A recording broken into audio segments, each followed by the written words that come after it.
আমাকে অনেক মানুষ ভুল বুঝছেন, বুঝেন, অসুবিধা নেই। আমি এতবার ইনডাইরেক্টলি পোস্ট করছি, ডাইরেক্ট পোস্ট করছি, আমার এদের ডিলিট করাতে তাদের কতটা প্রেশার করছে আমার উপর ক্রিয়েট করতে পারে, সেটা চিন্তা করেন। আমার যদি কখনো ভুল হয়ে থাকে আমাকে ক্ষমা করে দিবেন। নাটক কম কর প্রিয়। তোমরা যে সুবিধাবাদী লোক সেটা তোমাকে দেখলে বোঝা যায়। একজন মারে নিয়ে আয়া জাতির কাছে মাপ চায় যে হ্যাঁ আমার ছেলে পারিবারিক চাপের কারণে আপনাদের সাথে থাকতে পারে নাই, এই সেই। তারপর আরেকজন আইসা তার মাই টিভি অফিস ভাঙা হয়েছে দেখে কান্না কাটে। আজকে আমার মাই টিভি ভাঙচুর করে, এর আগে যে এত জনতার, এত সাধারণ ছাত্রদের, এত সাধারণ জনগণের উপর যে অত্যাচার হয়েছে তখন কইছিলি?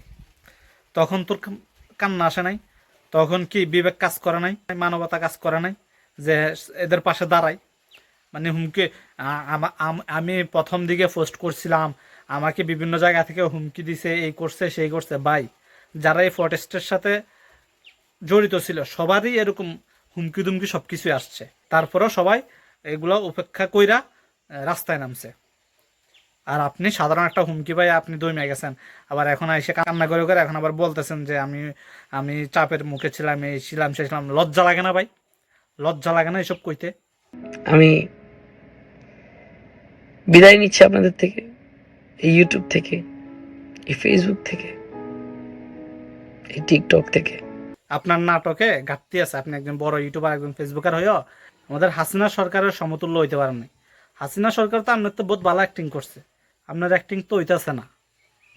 আমি আমি আর আসবো না আপনাদের সামনে, আমি আমি আর ফেসবুক ইউটিউব এগুলো ছাড়া দেবো, আমি আসবো না। তুই না এলে কার কি গেছে? হ্যাঁ, সিম্পাতি চাস, সিম্পাতি পাইতে চাস? মানে বাঙালি তো খুব ইমোশনাল, যে তুমি কান্না করছো তারপর তোমার কান্না দেখা বাঙালি গইলে যাবে কেনা?